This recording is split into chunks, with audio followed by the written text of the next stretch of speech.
사도신경 신앙 고백함으로 주여 예배 드리겠습니다. 전능하사 천지를 만드신 하나님 아버지를 내가 믿사오며 그 외아들 우리 주 예수 그리스도를 믿사오니 이는 성령으로 잉태하사 공정녀 마리아에게 나시고 본디오 빌라도에게 고난을 받으사 십자가에 못 박혀 죽으시고 장사한 뒤 사흘 만에 죽은 자 가운데서 다시 살아나시며 하늘에 오르사 전능하신 하나님 우편에 앉아 계시다가 저리로서 산자와 죽은 자를 심판하러 오시리라. 성령을 믿사오며 거룩한 공예와 성도가 서로 교통하는 것과 죄를 사하여 주시는 것과 몸이 다시 사는 것과 영원히 사는 것을 믿사옵나이다. 아멘. 기도하겠습니다.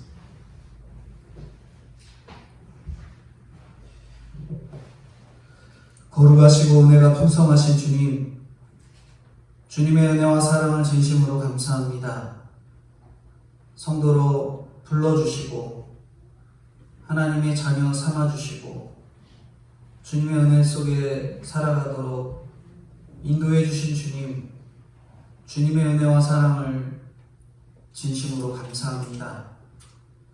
하지만 불러주신 만큼의 믿음의 역할을 감당하기보다 늘 좌로나 우로나 치우치는 늘 연약한 저희입니다. 주님께서 불쌍히 여겨주시고 말씀이 있는 곳으로 늘 인도받게 하셔서 좌로나 우로나 치우침 없이 믿음의 인도를 따라 예수님 가신 그 길 따라 믿음으로 걸어가기에 부족함 없는 저희 되도록 은혜로 함께하여 주시옵소서.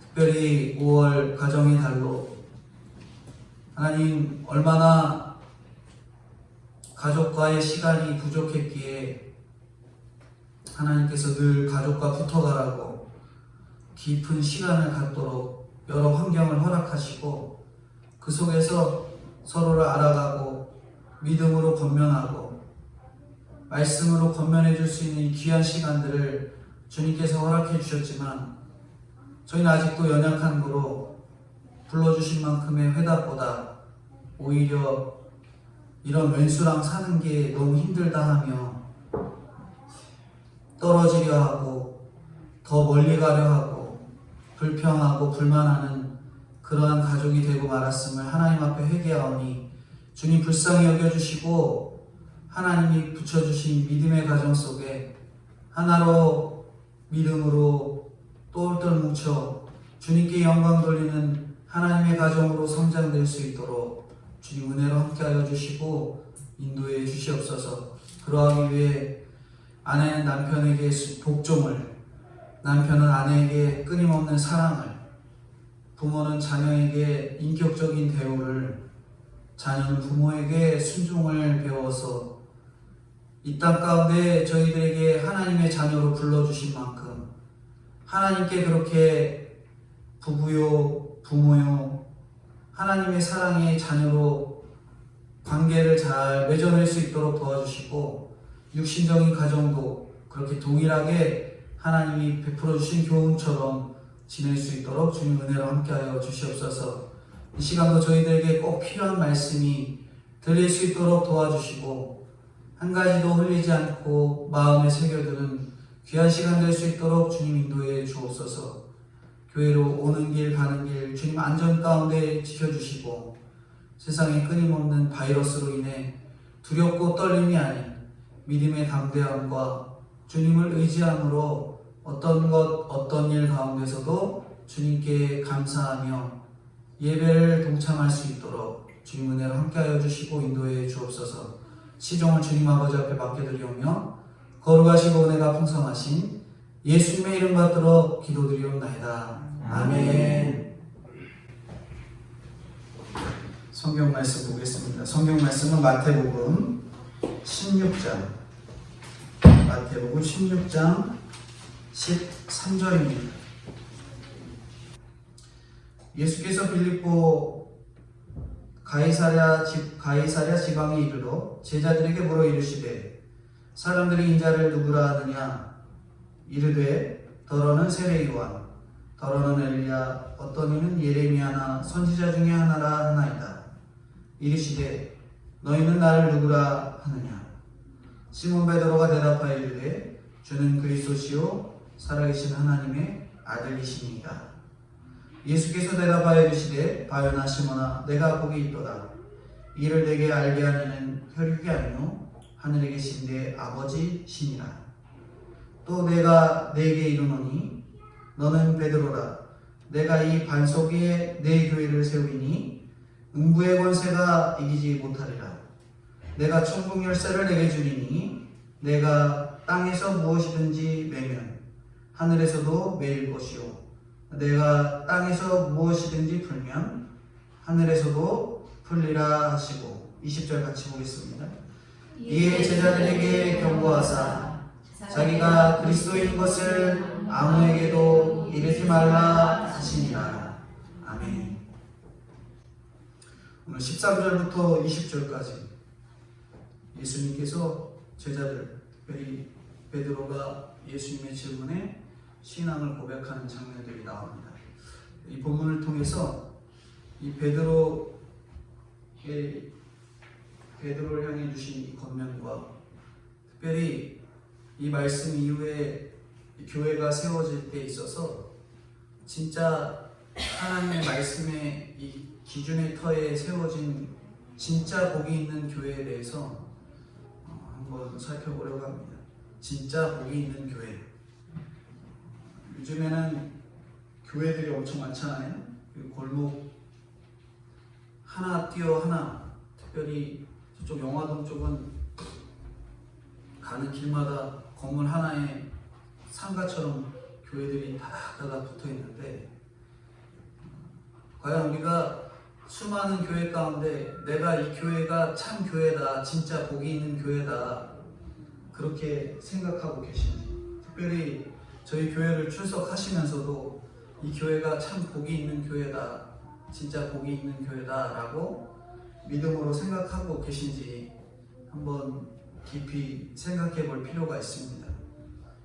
요즘은 다양한 교회가 있습니다. 나는 이게 좋아서 우리 교회가 좋아, 나는 이게 좋아서 우리 교회가 좋아. 다양한 교회들이 있지만 여러 교회 가운데서도 교회에서 영적으로 신앙이 성숙하고 그리고 영적으로 이 상처를 받은 사람이 회복이 되는 그러한 은혜들을 경험하는 교회들을 보면은 저희가 진짜 복이 있는 교회구나, 정말 사람이 살아가는 교회구나, 하나님이 불러주신 교회구나 하면서 자신들의 교회를 내가 이 교회 다녀서 정말 복이 있다 라고 생각들 합니다. 근데 오늘 본문에 이 예수님이 하시는 말씀을 통해, 그리고 신앙의 고백을 하는 베드로를 통해서 오늘날 이 시대의 성도들 각자가 다 교회잖아요. 성도 각자가. 근데 성도 각자가 진짜 복이 있는 교회다라고 여길 만한 이 생각을 할 수 있는가? 특별히 과연 진짜 복이 있는 교회는 어떤 교회인가? 과연 성도로 하지만 이 성도인 교회가 진짜 복이 있는 교회인가 생각해보고자 합니다. 오늘 이 진짜 복이 있는 교회는 이 네 가지로 말씀을 전해드리려고 하는데, 첫 번째로 진짜 복이 있는 성도, 교회는 신앙 고백이 확실한 교회, 신앙 고백이 확실한 성도라고 할 수 있습니다. 13절인데 한번 읽어주세요. 13절. 예수께서 빌립보 가이사랴 지방에 이르러 제자들에게 물어 이르되 사람들이 인자를 누구라 하느냐. 네. 예수님의 사역을 사람들은 귀신을 내쫓거나 광풍을 잠잠케 하거나 오병이어나 칠병이어나 온갖 기적을 베푸시고 나서 예수님께서 제자들에게 하시는 말씀이, 너희들 신앙 고백을 요구하시는 그 장소가 어디냐면 바로 13절 처음에 얘기하는 빌립보 가이사랴 빌립보 지방입니다. 가이사랴 빌립보라는 이 지방이 왜 굳이 이 지역을 강조하면서 앞에부터 드러내는가 하는 이 생각을 생각해 보셔야 돼요. 왜 가이사랴 빌립보일까? 큰 의미가 담겨져 있다는 거예요. 이곳은 헤롯 왕이 자기의 네 아들 중에서 빌립에게 나눠준 지방이 바로 가이사랴 빌립보 지방입니다.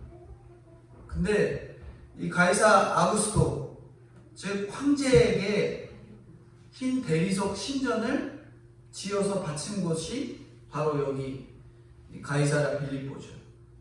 그러니까 우상의 신전이 가득하고, 특별히 황제가 기뻐하시는 우상의 신전을 지었던 그 장소가 바로 가이사랴 빌립보예요.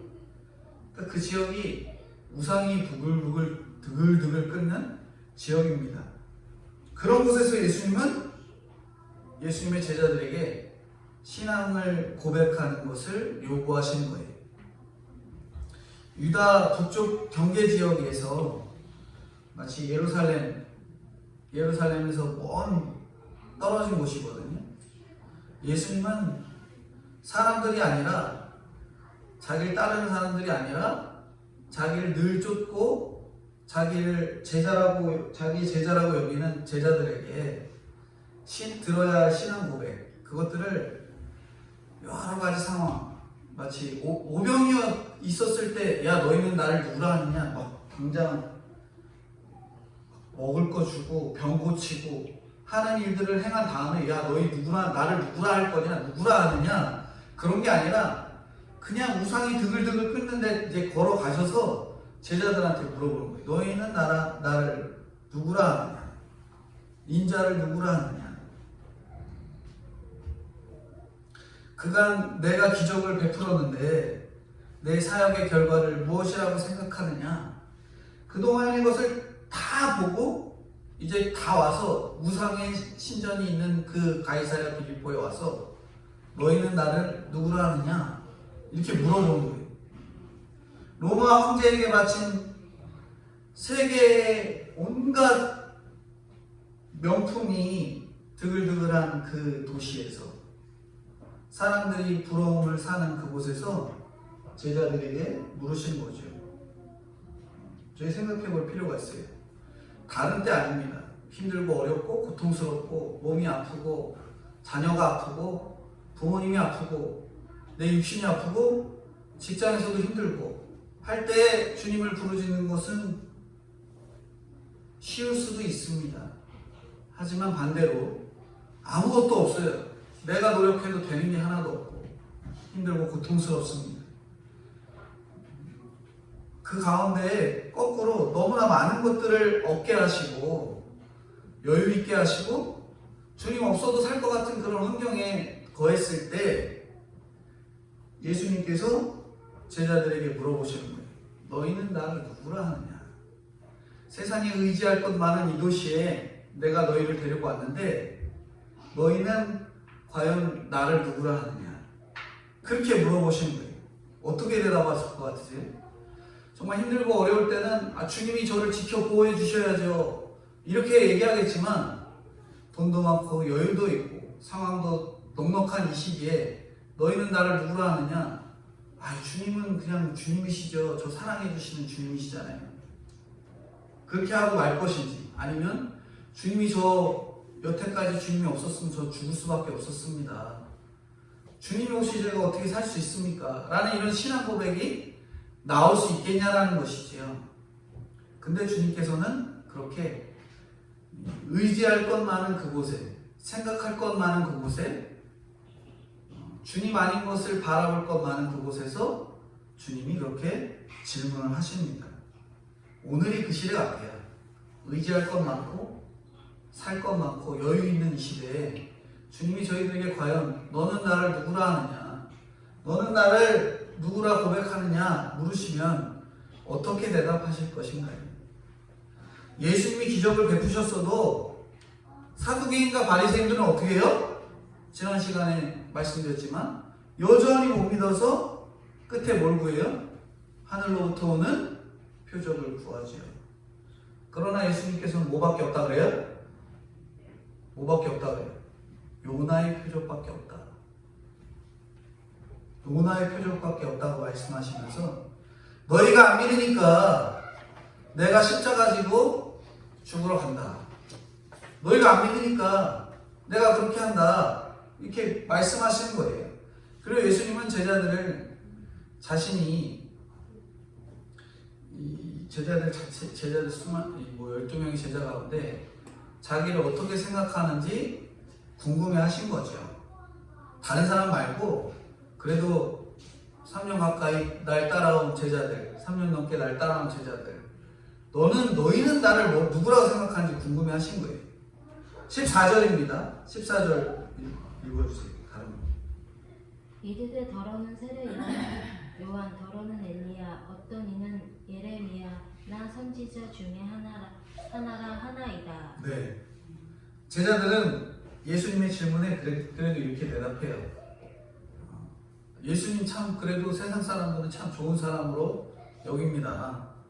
성경에 나오는 좋은 사람들 다 붙였잖아요. 세례 요한, 엘리야, 예레미야, 선지자의 이름들 갖다 붙이면서 이분 눈에 하나다 이렇게 말하는 거죠. 좋은 말만 갖다 붙였습니다. 원래는 다른 사람들은 예수님 보고 뭐라 그래요? 믿지 않는 사람들은 저 또라이다, 미친놈이다, 그렇게 귀신 들렸다 하는 사람들도 있는데 그들의 말은 전혀 전하지 않고 예수님을 믿고 따르는 사람들, 좋은 말, 엘리야나 선지자 이런 사람들의 이야기만을 예수님께 말씀을 하고 있습니다. 그리고 인간적으로 좋은 사람들이다, 좋은 자들입니다. 성경 읽다 보면은 무조건 칭찬한다고 좋은 게 아님을 잘 알 수 있죠. 우리가 성경 읽으면 좋은 말만 하다가 결국에 오냐 하다가 받아주다가 이 자기 아들마저도 배역하는 그런 일들을 벌였던 다윗의 아들들도 보게 되고, 우리가 좋은 말만 하는 게 다 좋은 게 아닐 때가 있습니다.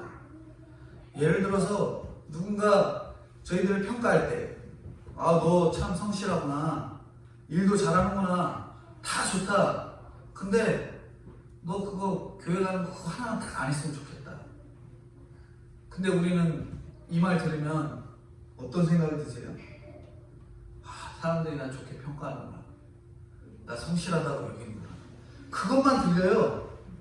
근데 그 뒤에 제일 중요한 말이 안 들리는 거죠. 그러시죠? 좋은 말만 들리지 나쁜 말은 잘 안 들리잖아요. 교회 안 다녔으면 좋겠다, 신앙생활 안 했으면 좋겠다, 이게 핵심이에요. 너 교회 다니니까 좋다, 이 말 하나만 들어도 되는데 우리는 너는 착하고 성실하고 잘하고 못하는 게 없다, 이런 말만 듣고 좋아하는 게 바로 우리입니다. 우리가 아무리 그러한 칭찬을 들어도 뒤에 있는 이 말이 들리면 그게 칭찬으로 들리지 않는다는 것을 깨달으셔야 돼요. 근데 우리는 그게 칭찬으로 들릴 때가 있는 거죠. 그러니까 저희들이 얼마나 이 악하고 음란한 세대에 물들어가고 있는지 저희들이 전혀 기쁠 수 없습니다. 아무리 세상적으로 좋은 칭찬을 했더라도 소용이 있는 거예요, 없는 거예요? 없는 겁니다. 예수님이 없이 칭찬받는 게 얼마나 아무 소용없는 것을 우리가 잘 아셔야 돼요. 왜냐하면 우리의 본질을 외면하기 때문에. 우리의 본질이 뭐예요? 예수님 믿는 거. 예수님 믿고 구원받고 이 땅 가운데 예수 그리스도를 전하는 믿음의 자녀들이잖아요. 본질을 왜곡하는 거죠. 너 누구 자식이냐?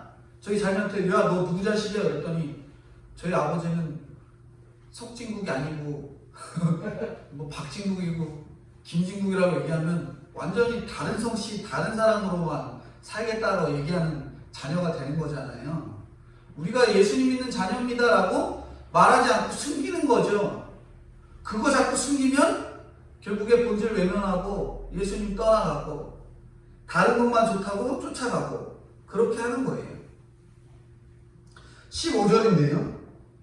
15절 같이 읽어보겠습니다. 이르시되 너희는 나를 누구라 하느냐.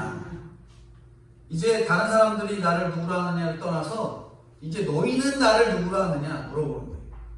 가깝게 그동안 가까이 지낸 제자들에게 더 깊이 이제 다른 사람들 얘기 말고 진짜 너희들은 나를 누구라 하느냐 직접적으로 물어보시는 거예요. 그런데 16절입니다. 16절 한번 읽어주시겠어요? 16절. 시몬 베드로가 대답하여 이르되 주는 그리스도시요 살아계신 하나님의 아들이시니이다. 네. 여기 이제 베드로가 자신의 신앙을 고백합니다. 이제 봉인을 좁혀서 예수님이 제자들에게 이제 물어보셨는데, 다니엘 7장에 나오는 그리스도 주 메시아를 의미하는 인자라는 표현을 쓰신 예수님의 부름에 이제 주는 그리스도시고 살아계신 하나님의 아들이다 라는 베드로의 아주 정확한 신앙 고백이 나오죠. 히브리인들, 특별히 약소 민족의 빛이고 이 민족을 구원하실 분이 주님밖에 없다라고 말한 거예요. 왜냐하면 베드로는 예수님이 십자가에서 돌아가신 후 이 예수님께 처음에는 이 말씀을 자기가 예수님께 하면서 내가 예수님을 쫓아다니니 이 정도 신앙 고백은 할 수 있지 여겼지만 결국에 그 신앙 고백이 어찌 보면은 자기가 제대로 이해하지 못한 채 예수님을 신앙 고백을 했었던 거죠. 왜냐하면 예수님 죽고 나서도 예수님 따라가겠습니다 하는 게 아니라 도망가고 또 물고기 잡으러 다시 가고 그러한 일들 보면은 이렇게 신앙 고백했어도 결국 정확한 이해가 있지 않았거나 혹은 늘 흔들리는 사람의 모습을 살필 수 있는 거죠. 그래도 하나님이 베드로의 신앙 고백을 예수 그리스도께서 이 베드로의 신앙 고백을 받으시는 거예요. 우리가 입으로 시인해서 구원에 이르는 것이 그만큼 중요합니다. 그래서 어린 아이 때 예수님을 믿는다, 예수님을 따른다, 예수님을 믿냐? 라는 질문에 아이들이 예수님 믿어요 라는 그 고백이 얼만큼 중요한지 여기서 바로 중요하게 말씀해주는 내용입니다. 예수님 믿으시죠? 예수님 믿습니다 라는 이 고백이 우리가 늘 있어야 됩니다. 저는 예수님을 믿습니다. 전 예수님에 대한 확신이 있습니다. 이 말을 수백 번 수천 번 곱씹어야 그 믿는 것에 대한 행동이 천에 하나 만에 하나 행동이 나올 텐데 고백도 없어, 행동도 없어, 생각도 없어. 그러면 행동도 나올 수가 없는 거죠. 그만큼 신앙 고백이 중요합니다. 제가 말씀드렸잖아요. 입으로 시인해서 구원에 이른다. 따라해 보시겠어요? 입으로 시인해서 구원에 이른다. 그러니까 입으로 계속 시인하셔야 돼요. 그러니까 기도할 때 왜 기도를 해야 되냐? 기도할 때 우리가 예수님을 구원자, 나를 구원해 주시는 분, 그것으로 늘 입으로 시인하기 때문에 기도가 필요한 거예요. 그래서 맨날 기도 끝에 뭐라고 얘기해요? 예수님의 이름으로 기도합니다. 우리가 예수님을 입으로 시인하는 거죠. 예수님을 시인하지 않고 어떻게 예수님을 믿는다 할 수 있겠어요? 그렇잖아요. 이렇게 예수님께서 베드로의 그 신앙 고백, 입으로 시인하는 그 일들을 실행하도록 하게 한 거예요. 이 고백을 베드로밖에는 안 해요. 성경에서 주는 그리스도시요 살아계신 하나님의 아들이십니다라는 고백을 성경 이 두꺼운 책에서 시인하고 고백하는 사람이 바로 베드로 하나밖에 없거든요. 저희들이 이렇게 자녀로서 그리고 제자로서 주님을 고백하는 것, 시인하는 것이 그만큼 중요한 거죠. 말로 하셔야 돼요. 저희 세대가 부모님한테 내가 너를 사랑한다, 사랑한다, 사랑한다, 이쁘다, 사랑한다 이런 말 듣고 자랐어요, 안 자랐어요? 많이 못 받고 자랐죠. 많이 못 하셨죠. 그리고 많이 못 받고 못 하고 그랬잖아요. 근데 요즘에는 어떻게 하라 그래요? 자녀한테 사랑한다고 얘기하라고. 미안하면 미안하다고 또 얘기하라고. 그렇게 얘기하라 그래요. 고백이 있어야 행동이 나와요. 사랑한다, 사랑한다 말만 해도 습관적으로 내가 얘를 사랑하니까 뭐 행동을 취하게 되는 거죠. 근데 입으로도 안 해, 몸으로도 안 해, 아무것도 안 하면 이 사람이 내 부모야, 이 사람이 내 부모인지 아닌지 구분도 못하는 거죠. 그러니까 늘 입으로 자녀를 사랑한다는 고백, 특별히 하나님의 자녀로서 하나님을 늘 사랑한다는 고백, 그것이 우리 안에 있어야 돼요. 주는 그리스도시요 살아계신 하나님의 아들이십니다. 그 고백이 저희들에게 있어야 돼요. 그 고백이 있을 때 저와 성도님들이 입으로 하는 이 고백이 신앙으로 발전하게 되는 거예요. 이 첫 번째로 바로 진짜 교회가 신앙 고백이 있는 교회라 합니다. 교회라 합니다. 저희들 신앙 고백 하시죠? 사도신경 하시잖아요. 예배 시간에 시작하면서 천지를 만드신 하나님을 내가 믿습니다. 그거 신앙 고백 하잖아요. 이 고백이 그냥 책 읽으면서 하는 고백이 아니라 내 신앙 고백이 되셔야 돼요. 믿으시죠? 믿으신다고 늘 고백하셔야 돼요. 그리고 기도하시다가도 나 뭐 기도해야 돼? 뭐 기도해야 돼? 안 떠오르면 사도신경 하시고 주기도문 하시면서 내 신앙을 다시 다잡으시면 돼요.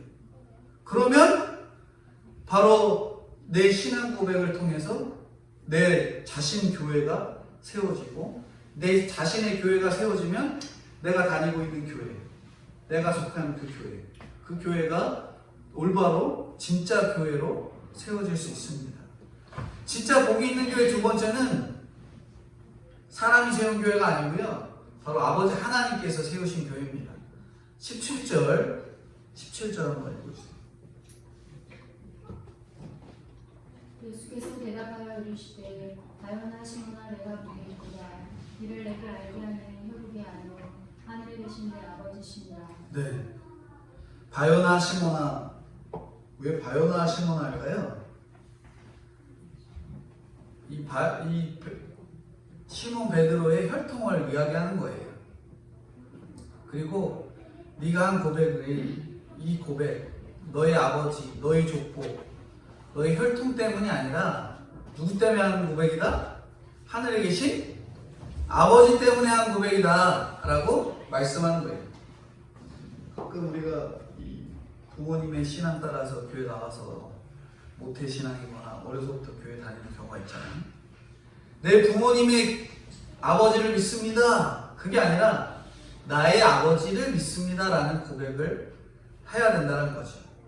예수님이 이 고백을 받고자 이 땅에 오셔서 숱한 기적을 보여주셨던 거예요. 숱한 기적 보여주시면서 너희는 나를 누구나 하냐, 너희만 믿으면 되고 너희가 그 예수님을 전하면 된다 하고 여기셔서 이 땅 가운데 제자들 앞에서 그렇게 보여주셨던 겁니다. 수많은 지식 있는 사람들에게 말씀하셨어요. 근데 그 사람들이 돌아왔어요? 안 돌아왔잖아요. 아무도 이 고백을 하지 못하고 이 고백을 한 사람은 누구예요? 어부였던 베드로. 그 당시에 직업으로 변변찮게 여겨졌던 그 베드로. 뭐 변변찮게 여겨도 상관없습니다. 그 가운데서 신앙 고백이 있는 자를 바로 주님께서 성경에 쓰신 거예요. 저희도 마찬가지입니다.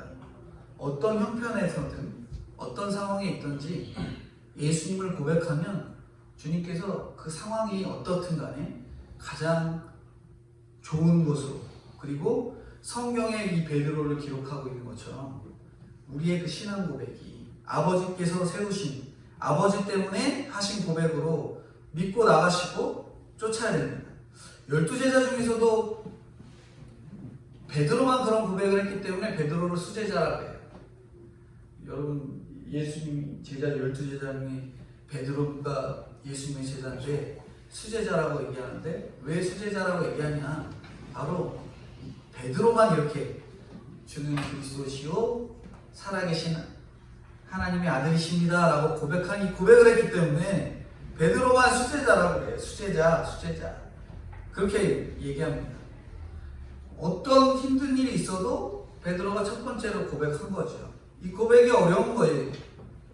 왜냐하면 하나님이 계시지 않으면 그저 예수님을 뭐로 봐요? 목수의 아들, 사생아, 뭐 이걸로만 보일 뿐입니다. 외적으로는 그렇게 형편없는 사람에게 당신이 하나님입니다. 하나님의 아들이십니다. 말하는 것은 결코 쉽지 않죠. 쉽지 않은 일을 베드로가 했기 때문에 바로 베드로의 신앙 고백이라고 말할 수 있는 거죠. 무시받는 어부 베드로가 이 고백을 한다는 것은 예수님께는 얼마나 큰 중요한 의미인지 모릅니다. 의지할 세상의 대상이 아닌, 세상의 대상 그리스도가 아닌, 돈이 그리스도가 아닌 이 주님이 바로 그리스도시다. 살아계신 하나님의 아들이시다. 이런 고백을 하는 것이 바로 복이 있는 인생이고 복이 있는 교회가 되는 거예요. 그게 바로 진짜 복이 있는 교회이죠. 그래서 하나님이 약속을 주십니다. 18절에 교회의 그 유명한 말씀이죠. 18절 다 같이 읽겠습니다. 또 내가 네게 이르노니 너는 베드로라. 내가 이 반석 위에 내 교회를 세우리니 음부의 권세가 이기지 못하리라. 아멘. 이 말씀은 카톨릭 천주교에서 베드로를 초대 교황으로 세우는, 우상으로 여기는 굉장히 중요한 핵심적인 구절이지요. 근데 여기에 나오는 반석은 성경에서 반석이라는 표현은 사람한테 쓴 적이 없어요. 그러니까 베드로가 반석이 아닙니다. 베드로가 교황으로 돼서 교황으로 인해서 교회가 세워진다, 이런 의미로 베드로를 반석이라고 얘기하는 게 아니에요. 반석은 성경에서 한 번도 사람에게 표현된 표현이 아닙니다. 이 반석 위에 세운다는 것은 여기 반석은 바로 베드로가 아니라 하나님 위이다 라는 뜻이에요. 산돌이신 예수님이 모퉁이 돌이 되어서 버려진 돌인 우리 한 사람 한 사람을 산돌로 만드신 거죠. 산돌로 만들어서 하나님의 교회를 친히 만들고 세워가게 하신 겁니다. 베드로 하나를 산돌 대신 예수님 위에다 하나 쌓아놓은 거예요. 또 쌓고 또 쌓고 저도 여기다 쌓아놓으신 거예요. 근데 우리가 교회고 이 교회의 한 벽돌인데 벽돌이 하나 없으면 어떻게 하는 거예요? 구멍난 집이 되는 거예요. 그러니까 우리가 구멍난 집 되지 않도록 내 역할이 굉장히 중요합니다. 산 돌에 위에 세웠는데 나는 그냥 돌 역할 안 하려고 하고, 그렇게 해서는 안 된다는 거죠.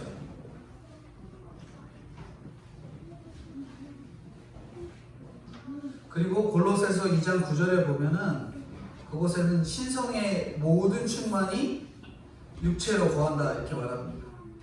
베드로의 고백과 같은 신앙 고백이 모여 있으면 육신의 삶으로 적용으로 충만하게 나오는 거예요. 그러니까 맨날 입으로 시인하고 예수님을 고백하면 자연스럽게 내 행동이 이 길이 아니구나, 이 행동이 아니구나, 이 방향이 아니구나 하면서 그 길을 향해 가지 않고 다시 돌아오는 거죠. 늘 감사한 것은 주님 보시기에 어때요? 저희가 주님 보시기에 훌륭하구나, 아니면 형편없구나, 어떤 것 같으세요? 주님이 보시기에 믿는 저의 모습은 훌륭하다 하실만 하실 것 같습니까? 늘 주님 보시기에는 죄인인 우리는 형편없지요. 근데 그런 형편없는 내가, 그런 우리가 어떻게 믿음의 대상이신 예수님을 알고 어떻게 믿음을 갖고 어떻게 신앙을 갖게 되었는지 우리는 놀랄 뿐입니다. 저뿐만 아니고요, 그 확실한 대상을 알고 확실한 예수 그리스도를 믿으시는 그 성도님들이, 저와 성도님들이 다 돼야 되는 거죠. 말도 안 되는 저희들이 믿게 되는 게 얼마나 놀라운 일이에요. 그쵸? 어떻게 교회를 나오게 되고 어떻게 믿게 된 건지 생각해보면 주님이 아니면 할 수 없는 일들일 뿐입니다. 그런 다음 하시는 말씀이 음부의 권세가 이기지 못한다. 뭐가 이기지 못한다고요?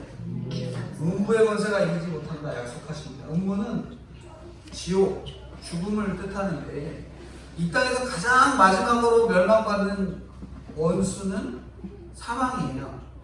우리가 육신이 잉태한즉 몰라요? 죄를 낳고 죄가 장성한즉 사망을 낳죠. 죄로 표현되는 상처와 슬픔을 거쳐서 결국 우리가 죽음으로 가는 겁니다. 이 땅의 모든 음부의 권세 중 가장 강력한 것이 바로 사망. 그렇다면 교회만 다니면 음부의 권세가 이기지 못하겠구나. 그래야 안 그래요? 교회만 오면 슬픔이 물러갈까? 음부의 권세가 이기지 못하고 슬픔이 물러가는 그 이상의 것들이 우리 안에 이제 해석이 돼야 되는 거예요. 우리 안에.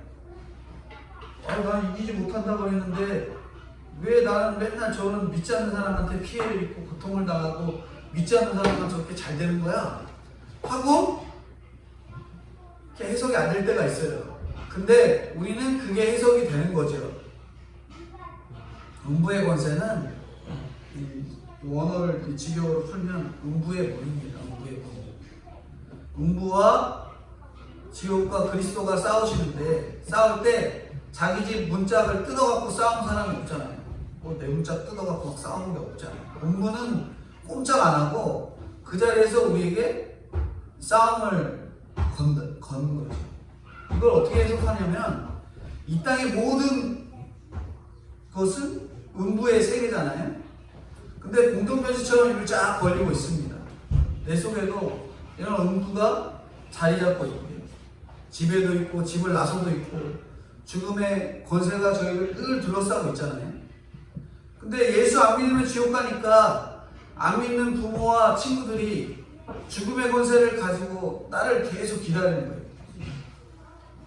이게 뭐냐면 그거죠. 나는 천국 안에 음부의 권세 가운데 나를 지키려고 끊임없이 이렇게 문을 딱 닫아두고 있는데 세상은 끊임없이 내 문을 두드리죠.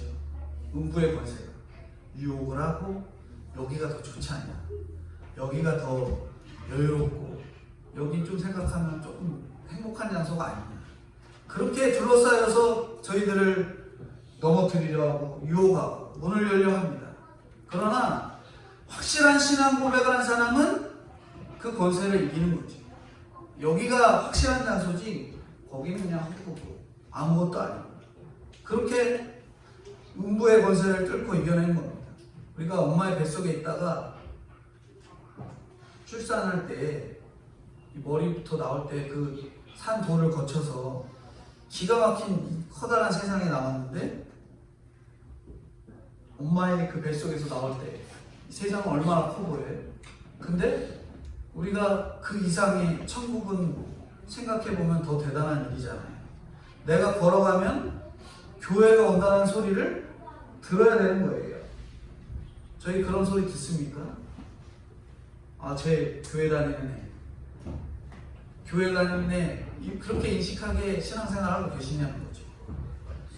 어떤 상황에서든지 음부의 그런 문을 뚫고 믿음으로 교회가 복이 있는 교회로 세워지도록 나가야 되는 겁니다.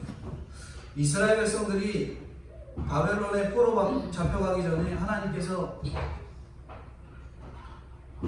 이스라엘 백성들한테 한 말이 뭐냐면 바벨론에 잡혀가라는 말씀이에요. 순종해라 하는 거예요. 근데 시드기야 왕이 어떻게 하냐면 그 말 듣지 않고 성벽에 구멍 뚫고 도망갈 생각만 합니다. 결국 시드기야는 갈대아 군사들에게 잡혀서 눈이 뽑히고 쇠사슬에 매어서 바벨론으로 끌려가죠. 그러니까 우리는 하나님을 따르라 할 때, 특별히 힘든 일들을 감당해야 하는 일들을 거쳐라 할 때 온갖 수단과 방법을 가리지 않고 우리 구멍을 뚫고 세상을 향해 가려고 하고 하나님이 아닌 그 장소를 향해 가려고 하지. 하지만 그 가운데서도 나는 끝까지 믿음을 지키고 음부의 권세 가운데서도 뚫고 믿음으로 서는 것이 바로 하나님이 세우시는 교회입니다. 주님을 믿는 것. 두 번째는 아버지께서 세우신 교회를 믿는 거예요. 믿음으로 나가는 거죠. 힘들다고 포기하는 그 교회가 아니라 이 천지 만물을 창조하신 그 하나님이 세우신 교회를 믿고 나가는 것이 교회인 거죠. 세 번째는 복이 있는 교회는 천국의 열쇠를 가진 교회다 말합니다. 19절입니다. 같이 읽겠습니다. 내가 천국의 열쇠를 내게 주리니 내가 땅에서 무엇이든지 매면 하늘에서도 매일 것이요 내가 땅에서 무엇이든지 풀면 하늘에서도 풀리라 하시고 하나님이 천국 열쇠를 주십니다. 문부의 권세가 강하지만 예수 믿고 교회에 붙어가고 기도하는 성도들과 같이 가면 문부의 권세가 이기지 못하는 거예요. 힘든 일이 있어도 서로 기도해주고 믿음으로 하나가 되고 성도가 되고 나가는 거죠. 우리가 교회 안에 들어와도 신앙 고백이 확실하지 않으면 내 속에 죄가 있으면 문부의 권세를 이기는 것은 우리가 꿈도 꾸지 못하죠. 신앙 고백이 없고 문부의 권세만 끊임없이 나를 두들길 때 그걸 이기겠다라는 꿈 꾸지도 못합니다. 고백이 확실한 자가 확실한 자에게 이런 열쇠를 주시네요. 열쇠는 당시 서기관과 바리새인들이 쓰던 말 가운데 하나인데 여기서 말하는 천국 열쇠는 풀 권세와 맬 권세. 하나님의 교회가 매면 매이고 풀면 풀리는 거죠. 예수를 잘 믿는 그 한 사람이 그렇다고 하면 그런 거고 아니다 하면 아니라는 거예요. 그 사람이 가정이 한 사람의 모범이 되는 거죠. 그 사람만 따라가면 됩니다. 신앙적으로 잘 세워지고 신앙 고백을 잘한 그 한 사람만 우리가 잘 따라가면 돼요. 근데 우리 어때요? 따라가려고 안 하고 그냥 나는 그냥 안 믿고 대충 갈래요 할 때가 있는데 우리에게 그 한 사람을 따라갈 거, 특별히 예수님을 따라갈 거, 그것만 따라가면 된다는 거예요. 그만큼 신앙 고백이 있는 한 사람이 중요합니다. 성도의 권세가 그만큼 큰 거예요. 오늘날 우리가 천국의 열쇠를 열어주고 잠궈주고 들어오라고 권면해주는 역할이 바로 오늘 우리 성도의 역할입니다. 그만큼 열쇠를 저에게 맡기셨어요. 근데 우리가 열쇠 갖고 내가 좋아하는 사람만 열어주고 싫어하는 사람 안 열어주고 대충 하고 이제 나만 구원받으면 되지, 나만 들어가서 그냥 문 딱 걸어 잠그고 그렇게 신앙생활하면 되는 거야 안 되는 거예요? 안 되는 거죠. 천국의 열쇠를 가졌다면 그걸 잘 열어서 보여주고 드러내고 권면해주고 같이 함께 들어갈 수 있도록 인도해주는 이 열쇠를 가진 자의 역할을 해야 되는 겁니다. 그게 바로 우리가 열쇠 가진 자예요. 그랬기 때문에 진짜 복이 있는 자고요. 오늘 이 시대에 내가 그런 열쇠 가진 자인 걸 알면 다른 사람은 안 열어주면 돼야 돼요? 안 됩니다. 내가 열쇠 갖고 너네 다 죽어라 그러고 천국에 들어가서 문 걸어 잠그면 안 되는 거예요. 마지막 복 있는 교회는 20절 통해서 경계를 잘 해야 하는 것을 말씀합니다. 복 있는 교회 경계 20절 한번 읽어주세요. 20절. 이에 제자들에게 경고하사 자기가 그리스도인 것을 아무에게도 이르지 말라 하십니다. 네, 이렇게 경계를 잘 해야 되는, 복 있는 교회는 경계를 잘 하라고 하십니다. 말씀을 들어도 깨달음이 있고 은혜를 주셨는데 왜 이걸 하지 말라 하십니까? 전해야 되는 거 아닐까요? 또 전해야 될 장소가 또 많이 있지 않습니까? 근데 예수님께서는 구분할 것을 원해요. 여러모로 해야 될 것과 하지 말아야 될 것을 구분하게 하십니다. 이 말을 전해도 알아들을 사람이 있고요. 이 말씀 전에도 알아들을 사람이 얼마 없는 것을 안 것이지요. 예수님이 3년 가까이 말하고 있지만 제자라고 여기는 너희들도 이제서야 깨닫지. 이제서 깨달아도 금방 예수님 부인하고 가잖아요.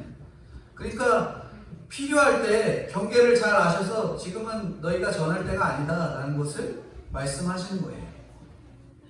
바리새인과 사두개인들에게 요나의 표적밖에, 너희들이 표적을 구하지만 요나의 표적밖에 없다고 말한 것도 결국 그들이 원하는 표적이 순수한 신앙으로가 아니라 자기 이익을 위한 표적을 구했기 때문에 예수님이 더 이상 그들에게 표적 보여주시지도 않고 그들한테 요나의 표적밖에 구할 게 없다라고 말한 거거든요.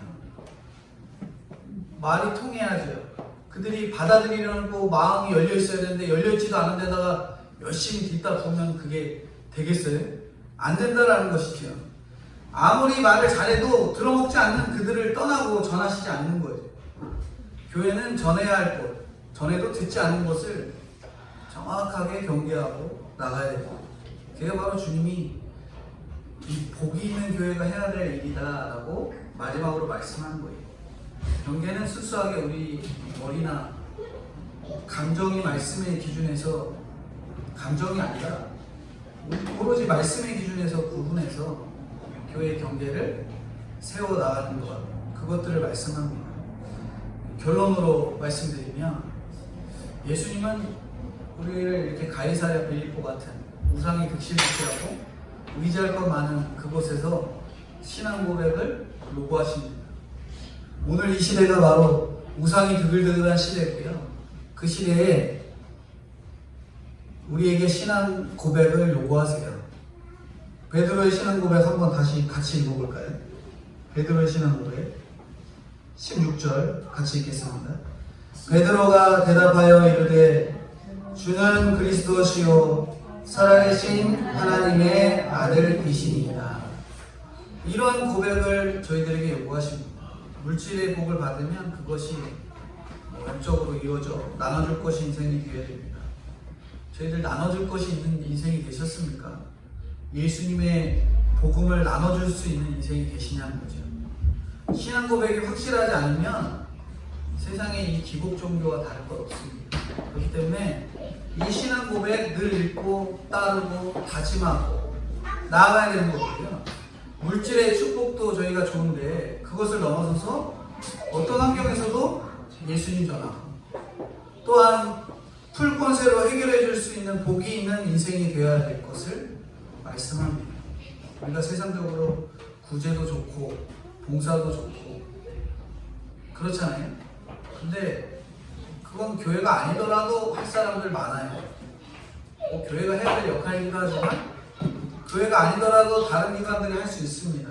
그러므로 교회는 무엇보다 제일 먼저 좋은 일 하는 거 당연히 좋지만 제일 먼저 해야 될 게 신앙 고백이 확실하게끔 도와주는 것이 바로 교회예요. 그러니까 교회가 신앙 고백이 이루어지는 교회가 돼야 돼요. 주는 나를 구원하실 주님이십니다 라는 고백이 이루어지도록 도와주는 게 바로 교회가 돼요. 그래서 주일학교를 계속 해야 되는데 이 다음 주부터는 주일학교가 다시 될 텐데요. 주일학교 아이들이 늘 입에서 예수님이 하나님이시고 예수님이 하나님의 아들이시고 날 위해 이 땅에 오신 그분이십니다. 그분을 믿습니다라는 이 고백들이 있도록 우리가 어린아이들 뿐만 아니라 저나 성도님들도 그 예수님을 신인하고 믿음으로 고백하고 그러므로 진짜 복이 있는 교회로 세워져 가시는 저와 성도님들이 되어야 될 것들을 말씀해 주고 있습니다. 기도하겠습니다. 거룩하신 주님, 은혜와 사랑을 진심으로 감사합니다. 오늘날 시대에 진짜 교회가 얼마가 되지 못하고 특별히 진짜 교회인 성도인 내가 되어야 되는데 그렇게 되지 못하고 늘 세상에 치우쳐 가이사랴 빌립보 지방에 가서 하나님보다 욕심 따라 살아가는 연약한 저희입니다. 주님 불쌍히 여겨주시고 저희들에게 진짜 믿음의 고백, 신앙의 고백이 있기를 원하시고 아버지께서 세우신 믿음의 교회가 있기를 원하시는 주님, 저를 구원하시고 살리신 그 아버지 하나님을 믿고 그 아버지 하나님을 통해 내가 구원받게 됨을 믿는 믿음의 고백을 하는 저와 성도들이 될 수 있도록 은혜로 함께하여 주시고 인도해 주옵소서. 특별히 하나님 기도하는 것은 이 시대가 완악하여 동성애를 옹호하고 낙태를 찬성하고 하나님 보시기에 정말 안타까운 세상에 처해 있습니다. 주님 불쌍히 여기시고 안타깝게 여기사 하나님께서 기뻐하시지 않는 동성애를 끊는 특별히 차별금지법이 이 땅 가운데 제정되지 않도록 주님 은혜를 함께하여 주시고 인도해 주옵소서. 감사드리옵고 예수님의 이름으로 기도드리옵나이다. 아멘. 기도하겠습니다. 지금은 우리 주 예수 그리스도의 은혜와 아버지 하나님의 무한하신 사랑하심과 성령님의 교통 감화 인도하심이 이 시대에 진짜 복이 있는 교회, 내 신앙을 고백하며 믿음으로 세워지는 교회가 되기에 힘쓰는 저와 동신교회 성도님들의 머리 위에 영원토록 함께 계실지어다. 아멘.